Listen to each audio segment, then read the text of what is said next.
Second topic हमने पढ़ा instantaneous rate. Instantaneous दो तरह कैलकुलेट होता है, एक तो एक्सपेरिमेंटल ग्राफ से और दूसरा कैसे कैलकुलेट होता है, practical law of mass action से। लॉ ऑफ मास एक्शन में थोड़ी कमी थी जिसे हमने इम्प्रोवाइज किया, क्या बनाया, रेट लॉ। ठीक है, चेक करो कुछ भी तुम्हें पूछना है पहले, फिर मैं पूछने स्टार्ट कर रहा हूं। अगर तुम्हें पहले कुछ पूछना है पूछ लो।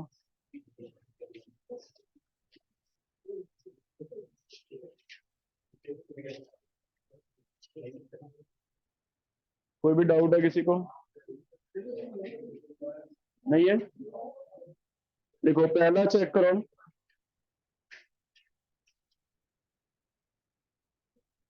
पहला क्वेश्चन ट्राई करो कॉपी पे। What are differences between average and instantaneous rate. अब हमें साथ साथ बोर्ड का भी प्रेपरेशन करना है थोड़ा, है ना, तो सब्जेक्टिव क्वेश्चन भी प्रैक्टिस करने हैं। What are differences between average rate and instantaneous rate. एक तरफ लिखना है एवरेज और एक तरफ लिख रहे हैं इंस्टेंटेनियस।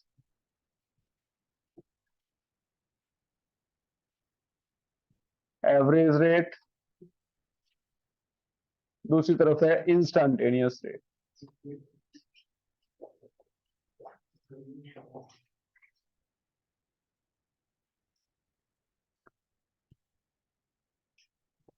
पहले अपनी कॉपी पे ट्राई कर लो, फिर जिससे मैं पूछूंगा एक एक करके बताना। जो आपको लगता है ये लिख सकते हैं, जैसे आप डेफिनेशन लिख सकते हो, हिंट में दे रहा हूँ, डेफिनेशन लिख सकते हो। एक्सप्रेशन में सिंबल में फर्क है ना। एक ये भी लिख सकते हो कि एक ट्रू रेट है एक नहीं है ट्रू रेट, है ना, ये भी डिफरेंस में लिख सकते, ऐसे दो तीन डिफरेंसेस आप ट्राई करो।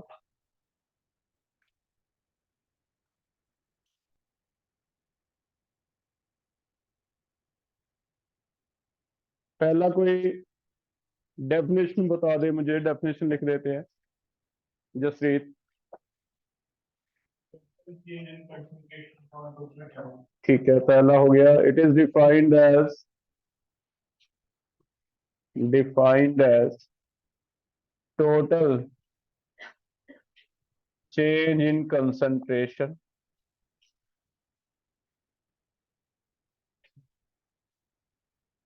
Bye total time. दूसरी ओर, rate at a particular instant, rate at a particular instant।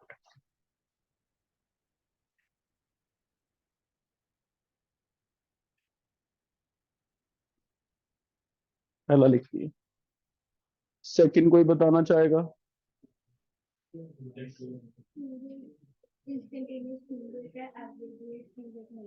Instantaneous लिखो, it is true rate, average not a true rate. Not true rate, true नहीं है, जबकि ये क्या है, ट्रू रेट।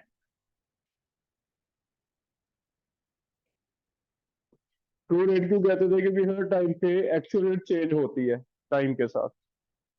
एवरेज का मतलब कांस्टेंट ही चली जा रही है। ये ट्रू है क्योंकि हर टाइम पे चेंज होएगी, है ना, पहले फास्ट होती है रिएक्शन, फिर स्लो ऐसे होती है। ठीक, कोई एक्सप्रेशन एक्सप्रेस करते हुए डिफरेंस लिखते थे।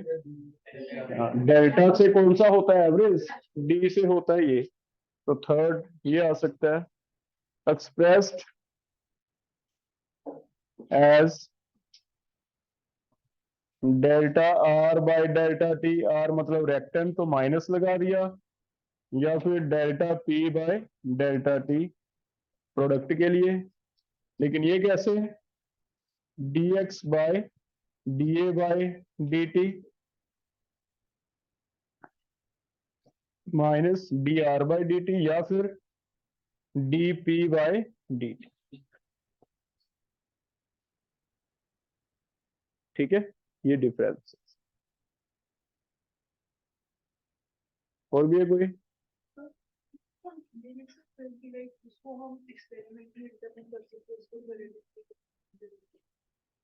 ये एक्सपेरिमेंट इसे भी कर सकते हो बेटा। हाँ, ये लिख सकते हो कि इसे इजीली डिटरमिन हो जाता है, इसे ग्राफ से करना पड़ता है experiment.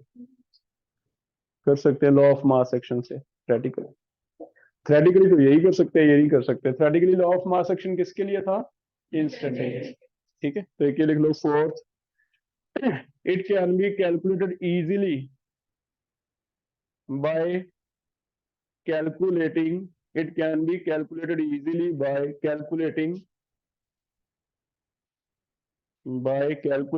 total change in concentration, calculating total change in concentration and total time। दो चीजें चाहिए होंगी, एक तो टोटल चेंज इन कंसंट्रेशन कितना हुआ और एक टोटल टाइम कितना हुआ, डिवाइड कर देंगे आंसर आ जाएगा। ठीक है, लेकिन दूसरी ओर ग्राफ बनाना पड़ेगा, ग्राफ के स्लोप से कैलकुलेट होता है। तो it is calculated by, it is calculated from concentration time graph, concentration time graph। Graph से पता चलता है, कोई ग्राफ से बताओ कैसे पता चलता था? स्लोप ऑफ टेंजेंट, ठीक है, एट दैट टाइम। हो जाएगा, क्लियर है? तो बोर्ड में अगर 2 नंबर का आता है बेटा, ऐसे आपको 4 पॉइंट निकलेंगे। क्लियर? सेकंड क्वेश्चन लिखो,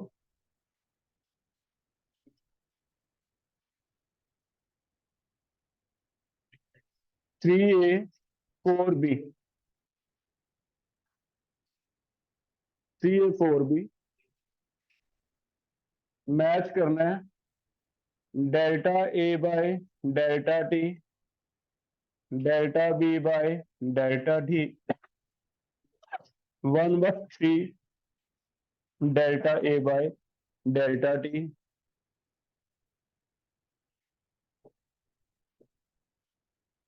1/4 delta B by delta T. इनमें से कौन सा एक्सप्रेशन है एक्सप्रेशन फॉर अपीयरेंस,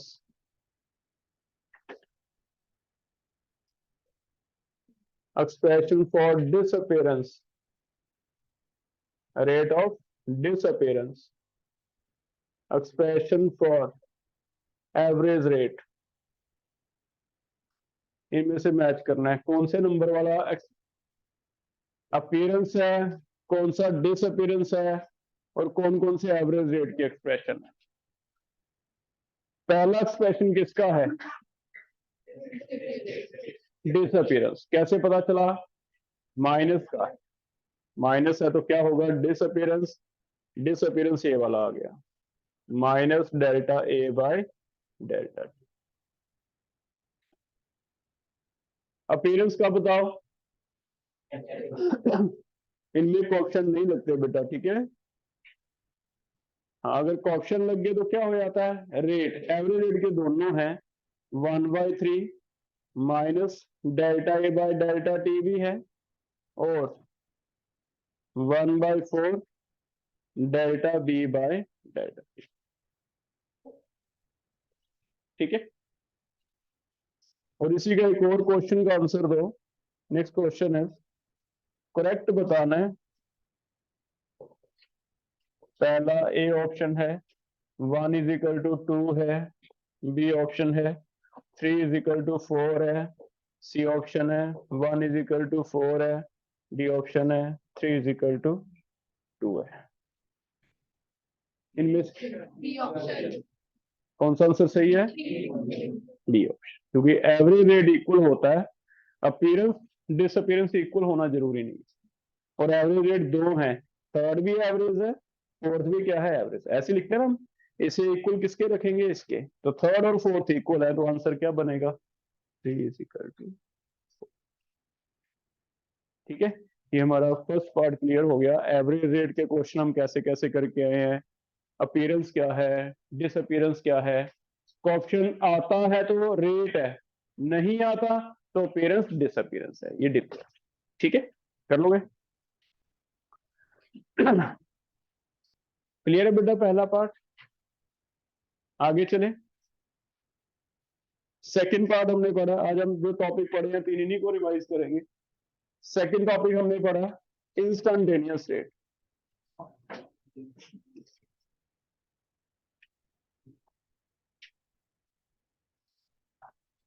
इससे इंस्टैन्टेनियस रेट निकालनी है। ये कर्व है,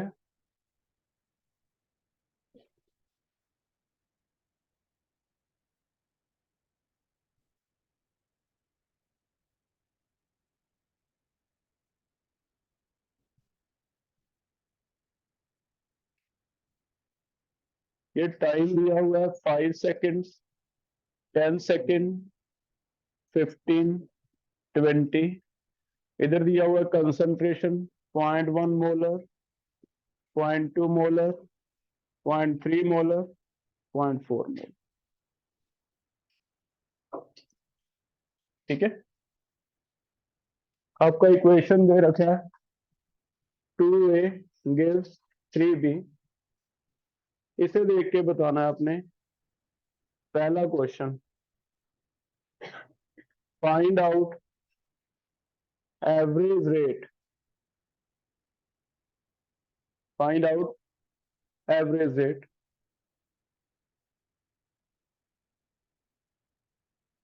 second, average rate between 10 to 15 second interval. 10 और 15 के बीच में एवरेज रेट कितना आ रहा है, इसके बीच में। तो 10 वाला और 15 वाला चेंज देखना है हमने। 10 का करस्पॉन्डिंग ये आ गया, 15 का करस्पॉन्डिंग ये आ गया, ऐसे दिया। Find out instantaneous rate at 20th second, third,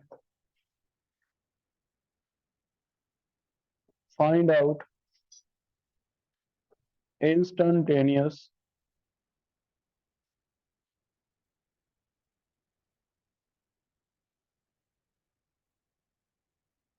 rate of disappearance at 20th second, find out instantaneous rate of reaction। Disappearance और रेट में यहां भी सेम फर्क है, सेम डिफरेंस रेट। जो हमने कल किया था ना स्लोप से निकालते हैं, वो आपका डिसअपीयरेंस निकलेगा, डिसअपीयरेंस निकलेगा dA/dt। लेकिन अगर आपको रेट ऑफ रिएक्शन निकालना है, इंस्टैन्टेनियस रेट ऑफ रिएक्शन निकालना है, तो बताओ डिसअपीयरेंस में आगे क्या लगेगा, कोएफिशिएंट कितना, 1/2। तो इन दोनों में बी और सी में ध्यान से डिफरेंस देख लो। बी में आपको रेट ऑफ डिसअपीयरेंस निकालना है, सिर्फ dA/dt, वो स्लोप से निकल जाएगा। लेकिन अगर आपको कोएफिशिएंट देके कहता है रेट निकाल लो, तो फिर से कोएफिशिएंट का रोल है, 1/2 भी लगेगा, है ना, तो इसमें 1/2 भी लगेगा। क्लियर? स्लोप वाला कोई बता सकता है मुझे, स्लोप किसको नजर आ रहा है, स्लोप कितना है इधर से हाइट और इधर से 20 सेकंड पे?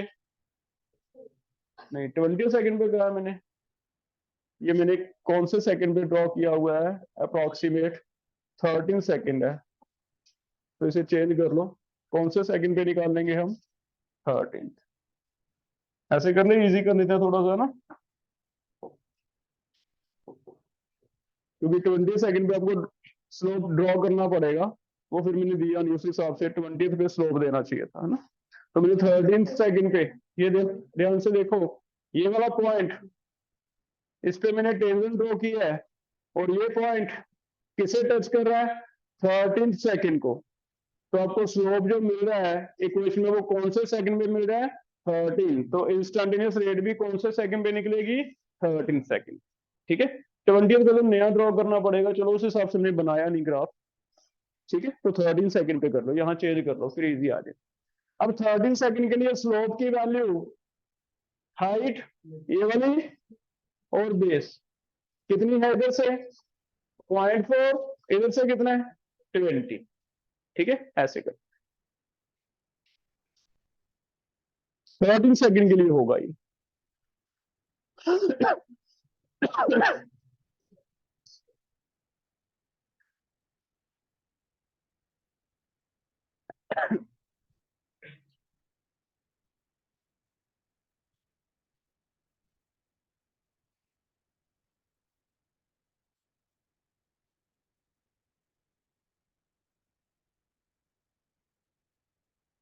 देखो ऐसा तो नहीं है ना कि ग्राफ से इंस्टेंटेनियस निकलेगा, एवरेज तो निकलेगा ही निकलेगा।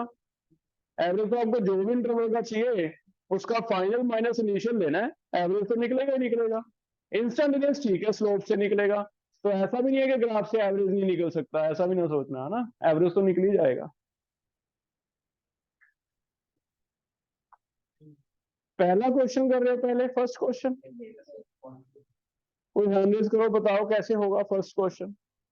यस कुछ आगे। टाइम तो हो गया 10 और 15 के बीच में 5 सेकंड। पहले क्वेश्चन में लिखो बेटा टाइम लिखो 5 सेकंड। 10 और 15 के बीच में चेंज देखो,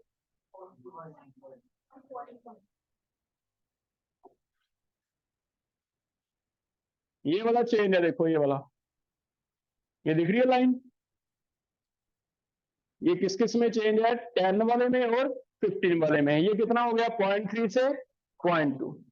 ठीक है, तो यहां पहले का आंसर आ जाएगा। चेंज इन कंसंट्रेशन कितना है 0.1, टाइम कितना है 5, तो इसका एवरेज आ गया, average rate of disappearance of A, है ना, delta A by delta T कितना आ गया 0.02। ठीक है,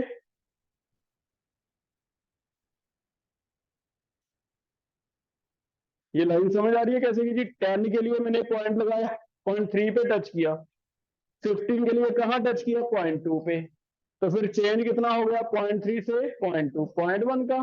टाइम कितना लगा 10 और 15 के बीच में 5 सेकंड, तो फिर total change in concentration by total time 0.1 by 5 ये आ गया। लेकिन सोचो इसने पूछा तो एवरेज रेट है, अभी भी वो कह रहा क्वेश्चन गलत है आपका, क्या करोगे 1/2। कोई बताओ 1/2 समझ आ रहा है, क्योंकि ऑप्शन से डिवाइड भी करना है, तो अगर यहाँ वर्ड एवरेज रेट है तो ध्यान रखें फिर हमें 1/2 भी करना पड़ेगा। ये क्या है अकेला डिसअपियरेंस ऑफ ए निकाल दिया, अब रेट निकालते हैं, रेट कितना आ जाएगा 1/2 ऑफ डिसअपियरेंस 0.0, कितना आ गया 0.0। यूनिट्स होंगे मोलर पर सेकेंड, मोलर पर सेकेंड, या फिर लिख देगा मोल पर लीटर। मोलर अकेला मोल नहीं होता, मोलर क्या होता है मोल पर लीटर पर सेकेंड, मोल पर लीटर पर सेकेंड। ठीक है, चेक करो इसमें कोई डाउट है किसी को, क्लियर है बेटा इतना।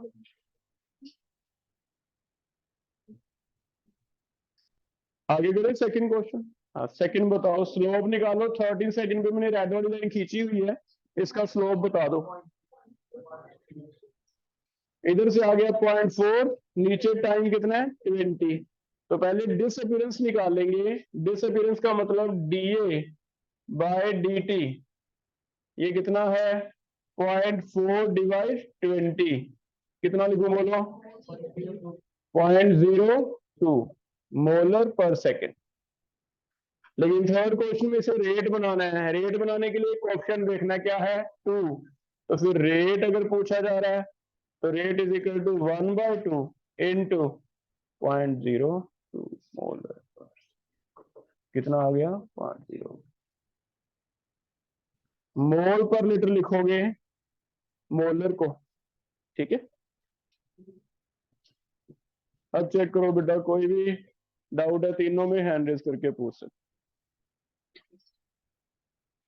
सेकंड सेकंड 13 सेकंड के लिए स्लोप देखा मैंने, 13 सेकंड यहां टच किया, यहाँ पे टेंजेंट ड्रॉ की, टेंजेंट का स्लोप कितना आ रहा है, इधर से ये वाला लेते हैं 0.4, इधर से ये वाला लिया 20, तो कितना आ गया 0.4/20।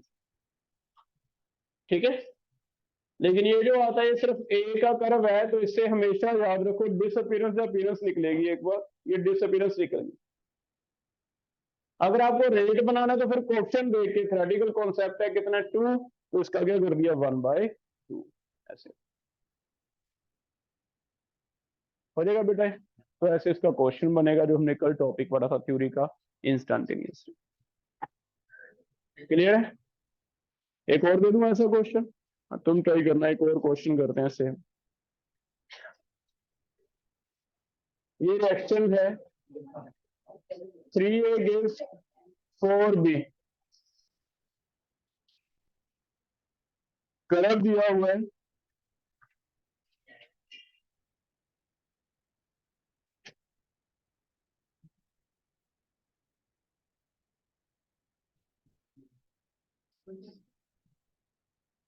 2 second, 4 second, 6 second, 8 second, 10 second.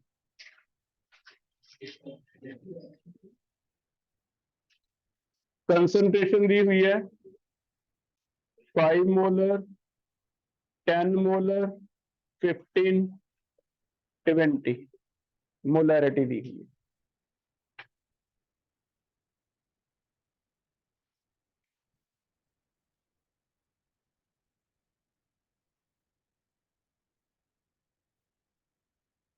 चार के बीच में और 8 के बीच में,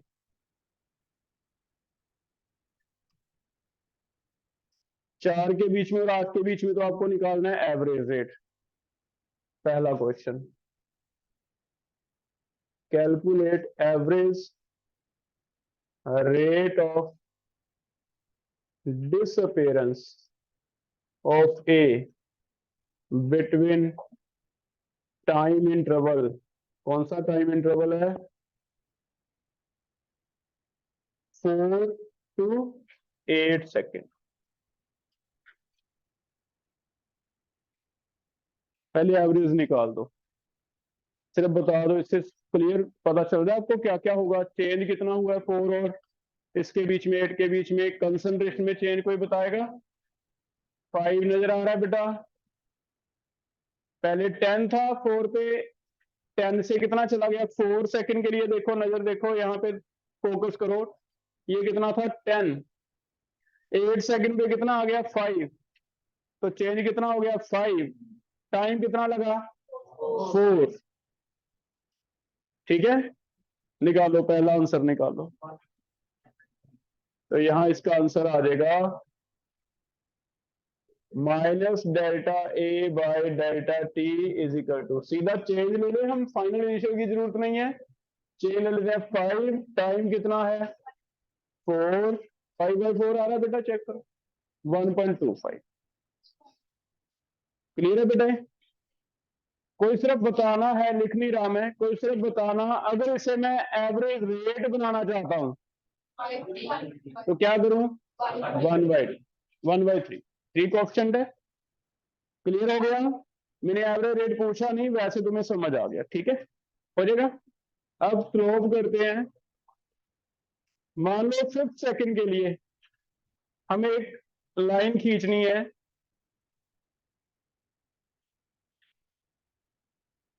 ये लाइन आपको दी हुई है 5 सेकंड के लिए, आपको बताना है 5 सेकंड पे, at 5th second what is rate of disappearance of A at 5th second, what is rate of appearance of B?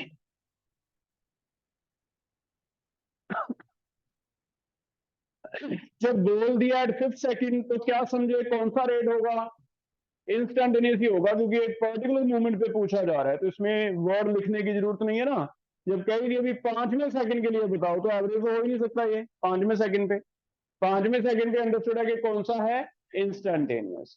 ठीक है, ट्राई करो। रेड वाली लाइन का स्लोप लेना आपने। 1.5 कितने बाय कितना, ऐसे बोलो 15/10। ये जो पॉइंट है रेड वाली लाइन, यहाँ कहाँ टच कर रही है 15 पे, तो इधर से कितना आ गया 15, इधर से कितना आ गया 10, तो कितना आ जाएगा 15/10 हो जाएगा बेटा। इसे हम लिखेंगे, बोलो एक्सप्रेशन कैसे बनाऊं मैं इसका, -dA/dt, तो इसे लिखो -dA/dt, that is slope of tension कितना आ रहा है 15/10, 1 पॉइंट हो गया डिसअपीयरेंस। लेकिन बी के लिए अपीयरेंस कैसे निकलेगा, वो तो दिया ही नहीं हुआ। हाँ हाँ, इक्वल करो, फिर इक्वल करो, कैसे लिखा जाएगा इक्वल, ए के लिए 1/3 dA/dt is equal to 1/4 dV/dt, तो dV/dt निकाल दो। ठीक है, अगर एक पता चल जाए दूसरा तो हम निकाल सकते हैं ना। तो हमें पता चल गया इस पर्टिकुलर इक्वेशन के लिए, यहां हम लिखेंगे 1/3 disappearance of A is equal to किसके है 1/4 अपीयरेंस ऑफ बी। ये वाला निकालना है बेटा, 4/3 कर दो 2 आ जाए, 1.5 का कितना 4/3 2 आ जाए, कर लोगे। तो ग्राफ के क्वेश्चन से ऐसा ना समझो कि इंस्टेंटेनियस ही पूछेगा, एवरेज भी पूछा जा सकता है, टाइम इंटरवल देके एवरेज भी पूछा जा सकता है, इंस्टेंटेनियस भी, और इसमें भी ऑप्शन का रूल आएगा, जो ग्राफ से निकलेगा वो सीधा रेट नहीं निकलेगा आपका, रेट ऑफ डिसअपीयरेंस या अपीयरेंस निकलेगा, फिर से रेट के लिए क्वेश्चन की जरूरत पड़ेगी।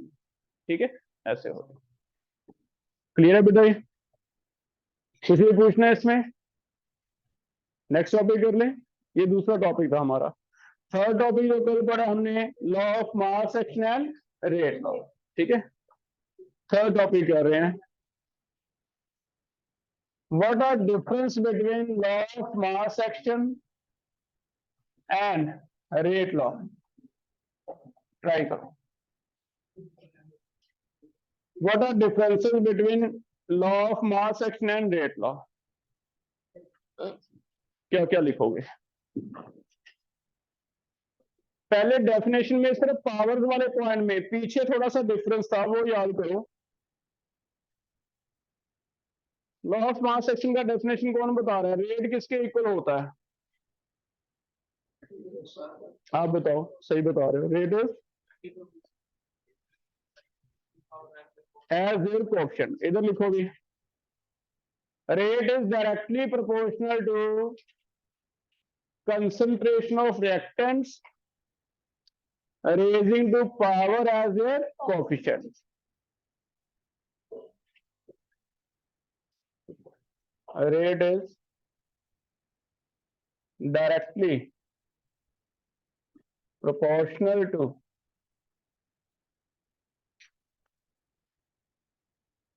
concentration of reactants raising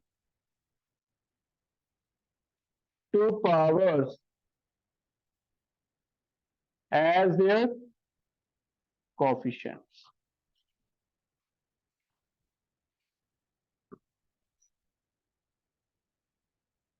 इतने हिस्से में आपको चेंज करके इधर लिखना है, बाकी ऊपर वाला हिस्सा सेम है। तुम सोचो क्या होगा यहाँ पे,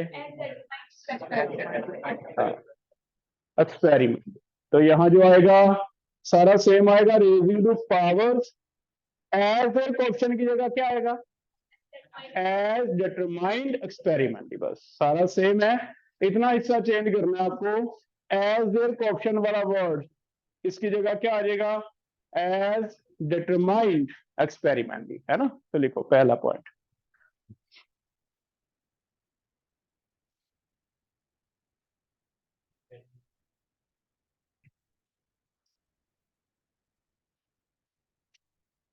सारा सेम है, एज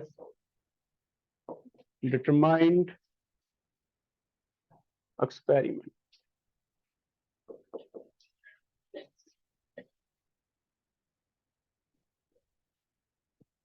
ठीक हो गया?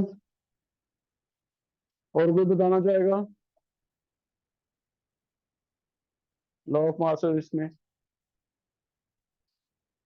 हाँ इसमें no limitation, it has limitation, has limitations.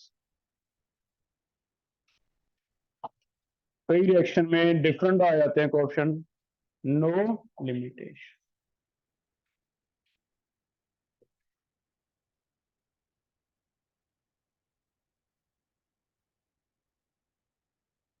एक थ्योरेटिकल कॉन्सेप्ट है बेटा, एक एक्सपेरिमेंट के बिना नहीं होता, एक्सपेरिमेंटल कॉन्सेप्ट है। तो इसमें लिखो थ्योरेटिकल कॉन्सेप्ट है, थ्योरेटिकल कॉन्सेप्ट है, थ्योरेटिकल कॉन्सेप्ट, ये क्या है? एक्सपेरिमेंट।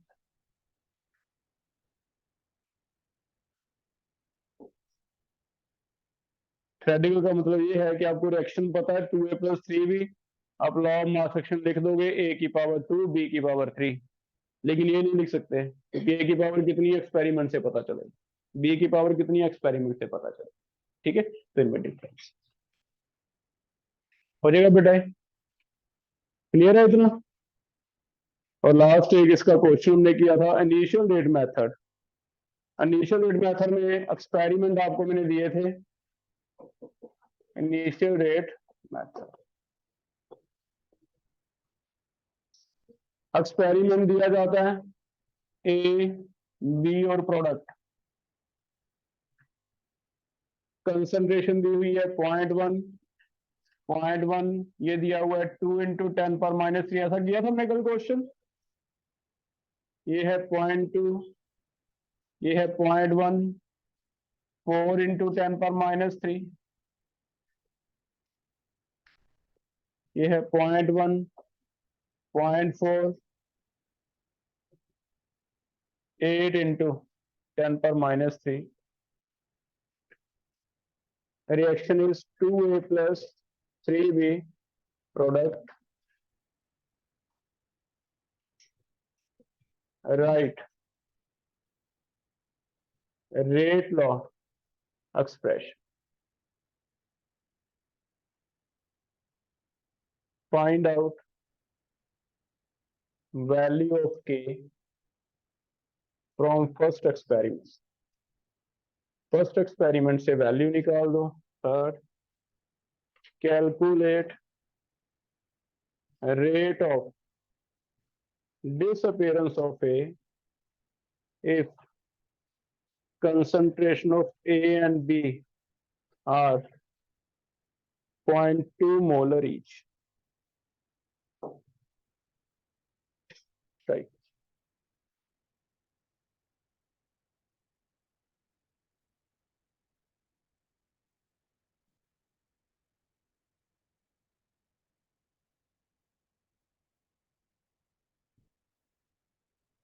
पहले कोई दो एक्सपेरिमेंट हम उठाते हैं जिसमें एक सेम हो, है ना, फिर दो उठाते हैं जिसमें दूसरा सेम हो, उससे हमें ऑर्डर पता चल जाए। पहले एक्स और वाई पता करके ये पता करो कि पावर्स कितने कितने आ रहे।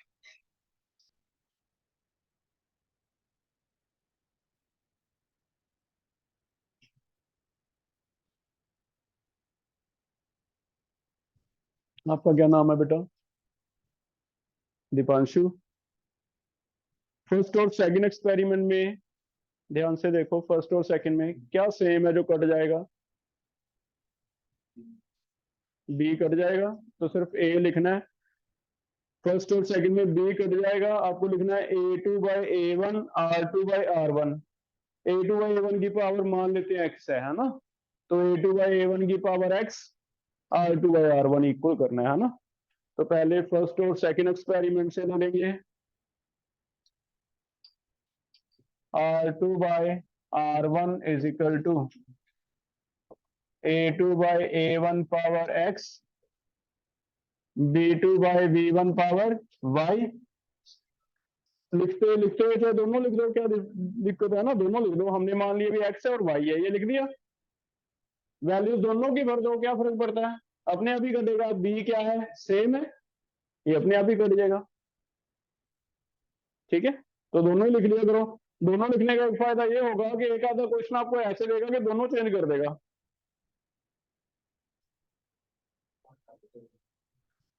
दोनों ही वन आएंगे। एक्स वन आ रहा है, ठीक है। अब वाई निकालो, वन आ रहा है, ठीक है। फिर आगे जिसका आ गया बेटा ये सारा करो।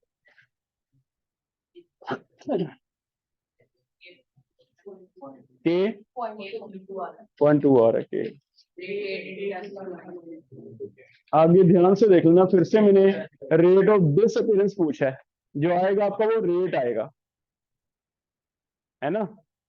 ये हम जेई में या नीट में एंटर कर जाते हैं, जब ऑप्शन आ जाते हैं ना, बस इतना की गेम होगा, इतना की चेंज करेगा कि कहीं डिसअपीयरेंस कहीं रेट। 1/3 लगाना है नहीं लगाना, ये सारा आपका जेई नीट आएगा, है ना।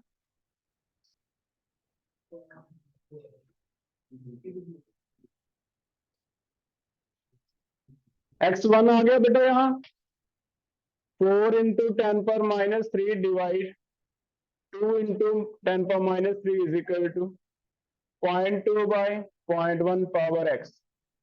चेक करो, x1 लिख दूं, x1 है पहले से आ जाएगा। प्रणव दूसरी इक्वेशन लिखवाओ मुझे।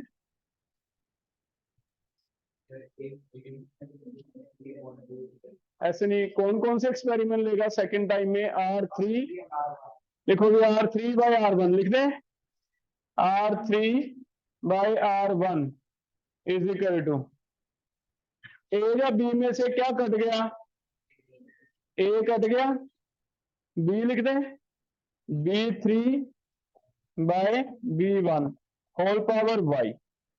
वैल्यूज भरो, चेक करो y कितना आ रहा है, आ रहा है 1।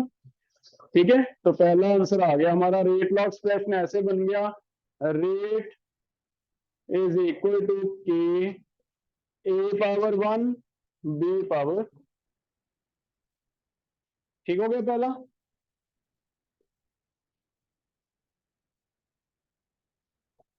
अब इसमें वैल्यूज करो, कौन सा एक्सपेरिमेंट का,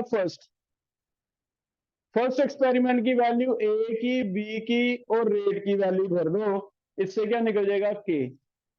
चेक करो के आता है या नहीं, कितना आता है, कितना सक्षम, 0.2। ठीक है बेटा, तो के की वैल्यू आ रही है 0.2। ठीक है, चेक कर लो, आ रहा है।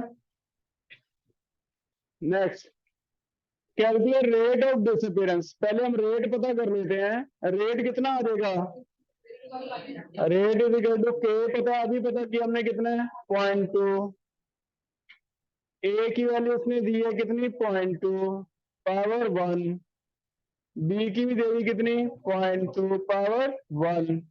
बताओ कितना लिखूं, 8 × 10⁻³ इतना आ गया। लेकिन ये फिर से रेट है, इसे DA/DT लिखना है हमें, तो डिसअपीयरेंस लिखना है। रेट तो DA/DT की टर्म में अगर लिखे तो एक ऑप्शन कितना 2 है, तो रेट को मैं ऐसे लिख सकता हूं 1/2 DA/DT।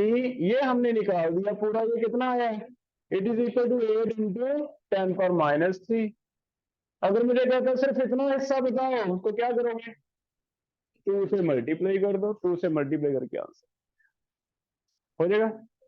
समझ आ रहा है, तो बस एक ऑप्शन का हर जगह ध्यान रख। क्लियर है बेटा, यहां तक कोई डाउट है किसी को, कर लोगे इतना।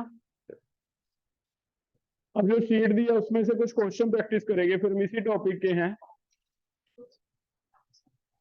बुकलेट के करके आए हो, किए थे, पहले डाउट ले लें, बुकलेट में से देखो, जो आज शीट मिला घर से कर लेना फिर। बुकलेट में से चेक कर लो।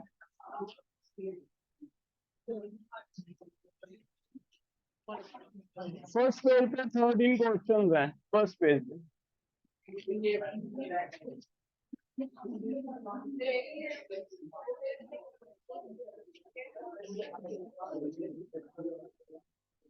फर्स्ट पेज पे 13 क्वेश्चन है बेटा। फर्स्ट 5 में से हैंड रेज करो, कौन सा डाउट है फर्स्ट 5 में से?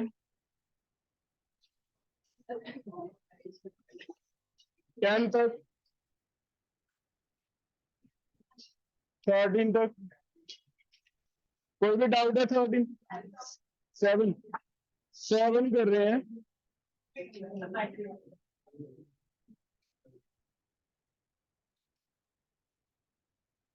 सेवन क्वेश्चन में डाउट है फर्स्ट पेज पे 13 में से, और कोई देखो 13 तक।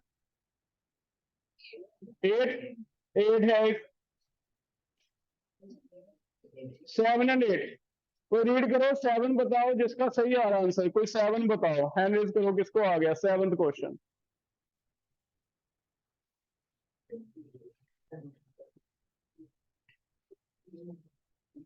क्या आंसर आएगा बेटा 7? Change in concentration of any one of the reactant और प्रोडक्ट पर यूनिट टाइम। ए और बी में पर यूनिट टाइम नहीं लिखा, सिर्फ क्या लिखा है? Decrease in concentration. क्या होना चाहिए था? Decrease in concentration per unit. ठीक है, तो आंसर इज सी। चेक करो 7 का आंसर क्या हो गया? सी। 8 रीड करो।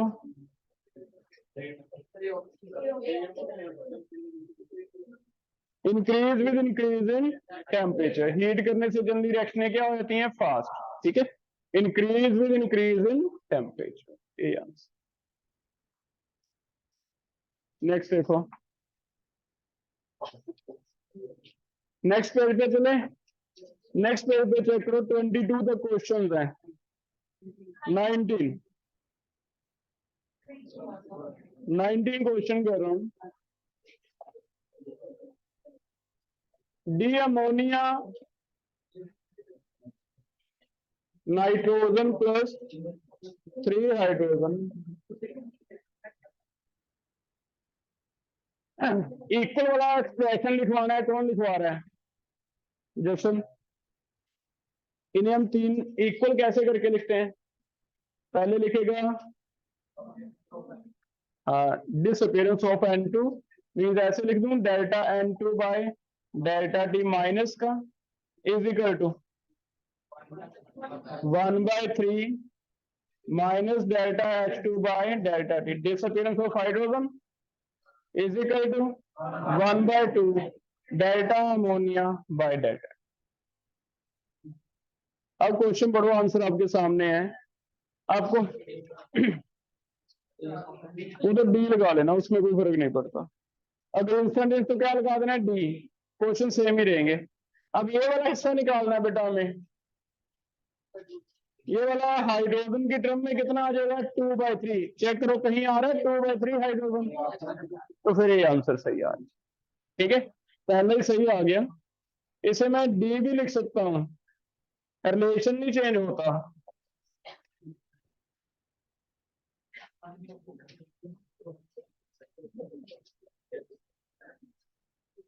ये आंसर आ जाएगा। ठीक है, और बताओ 22 तक कोई आगे पेज पे ये 31 तक कोई? 30th कर रहे हैं। कुछ आगे का डाउट है? 30th ध्यान से बैठना, कहीं छत छुत गिर जाए नीचे। 30th डिकम्पोजिशन दिया हुआ N2O5 का।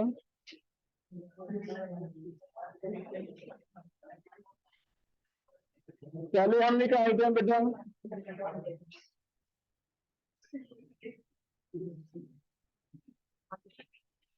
कुछ आगे पढ़ो बेटा, सुनो भाई। कुछ आगे इसमें चेंज लिखा हुआ है कहीं, कंसंट्रेशन 1.16 से 1.04, कितना चेंज हो गया? 1.16 से 1.04, डिफरेंस कितना लग रहा है तुम्हें? 0.12 का लग रहा है, तो चेंज कितना हो गया? 0.12। टाइम देखना बेटा कितना लगा? मिनट। चेक करो, change in concentration by time. N2O5 का निकाल दिया, ठीक आ गया। अब कुछ आप बताओ आगे, NO2 का निकालना है, तो N2O5 के लिए ये आ गया ऐसे लिखा हुआ है N2O5 के लिए कोएफिशिएंट है 2, लेकिन NO2 के लिए है 4, तो इन्हें रिलेट कैसे करोगे? इसका 1/2 इंटू ये वाला तो निकाल ही दिया गया,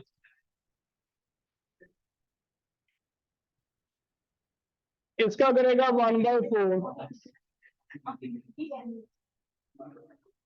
चेक करो, ये कर लेना 4/2 2 टाइम कर दो, कर लोगे? सॉल्व तुम्हें करना है, ये आ जाएगा 2 टाइम 0.12/92, ये ऑप्शन आ रहा है। ठीक है, चेक कर बताओ समझ कुछ आ गया? पहले एक बार समझ आ गया, चेक कर। और कोई देखो 31 तक, नेक्स्ट पेज पे है 36 तक, 36 तक चेक कर लो, कोई भी है 30 36 36 35 35 एंड 36 पढ़ रहे हैं।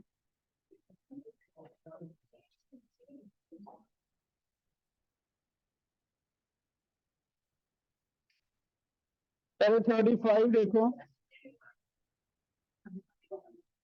कैटलिस्ट से सेम एक्सटेंट पे इन्फ्लुएंस होता है, फॉरवर्ड का भी बैकवर्ड का भी। कैसे, कहां पढ़ा था हमने? इक्विलिब्रियम याद करो, मैंने कहा था के पे फर्क नहीं आता, इट मीन जितनी फॉरवर्ड फास्ट होगी उतनी ही बैकवर्ड। ठीक है, तो सेम इन्फ्लुएंस होता है बेटा, इसका आंसर ये है 36। 36 का बता दो। और पहला कंसंट्रेशन चेंज नहीं होती, ठीक है, कैटलिस्ट कंज्यूम नहीं होता कभी भी। बी है कैटलिस्ट अपीयर नहीं होता ओवरऑल रिएक्शन में। थर्ड, कैटलिस्ट एक ऑल्टरनेटिव पाथ देता है, थोड़ा सा एक्टिवेशन एनर्जी हमने वहां पढ़ा था इक्विलिब्रियम में, अभी आगे आ जाएगा ये वाला और डिटेल है ना। कैटलिस्ट थोड़ा ऑल्टरनेटिव पाथ देता है जिससे रिएक्शन क्या हो जाती है, फास्ट। ठीक है, तो तीनों ही सही है। क्लियर हो गया बेटा? कोई और डाउट है? अब जो शीट दी है उसमें से देखो,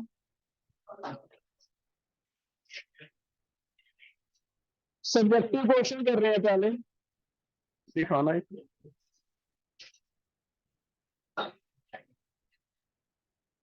क्वेश्चन थर्ड करके दो, सब्जेक्टिव क्वेश्चन का थर्ड करो,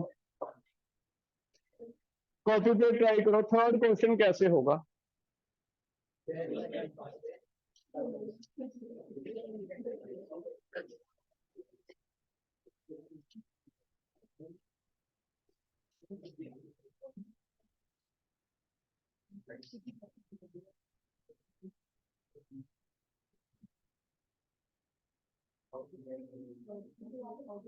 थर्ड रीड करो बेटा।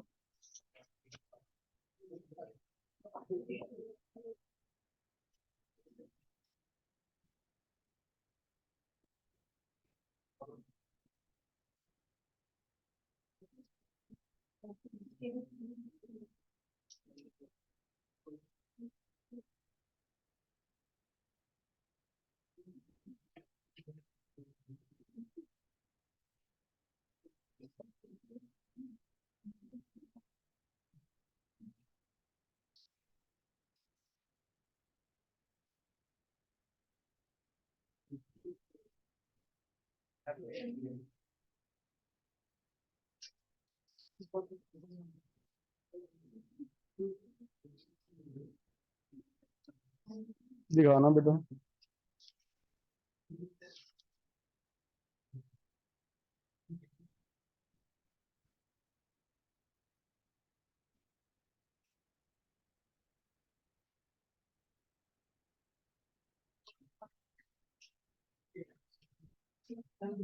कोई पढ़ के ये बताओ कैसे लिखूं? कहीं लिखा हुआ है N2O5 में चेंज कितना कितना हो रहा है? हाँ, तो बताओ क्या लिखूं, कितने में से कितना कम करना है? 2.33 माइनस 2.08 चेंज हो गया। टाइम कितना लगा बेटा इसे? 184। ठीक है, मुझे चेंज चाहिए ना, फाइनल माइनस इनिशियल जरूरत ही नहीं है, क्या है ज्ञानी, हमें तो चेंज चाहिए बस। चेंज कितना आ गया बताओ? 33 और 8 कितना चेंज हो गया? 0.25 का चेंज है। टाइम कितना लगा है? 184। ये आ गया। ये 184 ध्यान से पढ़ो, क्या ये मिनट थे? तो मोलर पर मिनट आ गया। ठीक है, अब इसे आर में रेट में कन्वर्ट कर दें। रेट के लिए क्या करें बताओ? M2O5 का कोएफिशिएंट देखना पड़ेगा भी रेट के लिए। तो 1/2 कर दें। 1/2 into minus N2O5 bye delta T. और ये वैल्यू हमने निकाल ली कितनी? 1/2 इंटू 0.25 डिवाइड 180 मोलर पर। ये आंसर आ गया। चेक करो, सॉल्व करके देखो, कोई क्लोज आ रहा है तो आंसर हमारा आ जाएगा सही। हाँ जी, क्या है? वो कर रहे हैं अभी, ये आ गया सही। अब बताओ, अगर मिनट के सेकंड बनाने हैं, हैंड रेज करो। मिनट के सेकंड बनाने, यहाँ क्या चेंज करूं? तो 184 को सेकंड बनाने हैं इंटू 60, तब तो डिनोमिनेटर में 60 मल्टीप्लाई कर दो, सेकंड बन जाएंगे। आवर्स बनाने हैं तो फिर 184 को 60 से डिवाइड, 60 से डिवाइड मीन 60 नॉमिनेटर। नॉमिनेटर तो बस ऐसे याद करो कि अगर 60 डिनोमिनेटर करते तो सेकंड बन जाएंगे, 60 नॉमिनेटर में जाता तो आवर्स बन गए। ठीक है, तो वो तुम कर लेना। एक बार 60 डिनोमिनेटर में मल्टीप्लाई कर दो सेकंड के लिए, ऊपर मल्टीप्लाई कर दो आवर्स, हो जाएगा बेटा। क्वेश्चन नंबर 8 सर्कल कर लो, अभी पढ़ा नहीं हमने, अभी कल करेंगे टॉपिक, बाकी कर लेने हैं घर से। ठीक है, फिफ्थ देखो। फिफ्थ में सिर्फ ऑर्डर बताना है आपको पावर्स को ऐड करके।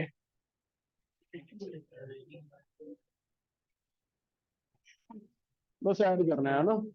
फिफ्थ में जो आंसर दिया बेटा ये काट दो, प्रिंटिंग एरर है। सिर्फ आपको सम ऑफ पावर्स बताना है, ओवरऑल ऑर्डर होता है। ए की हाफ, बी की 3/2 ऐड करते रहना है। ठीक है, कर लोगे? तो सब्जेक्टिव में 8th अभी हमने स्टार्ट करना है, 8 छोड़ देना है, अभी हुआ नहीं हमारा। मल्टीपल में आप कितने करके लाओगे? तो सारे कितने हो सकते हैं? ठीक है, जितने हो गए मल्टीपल करके।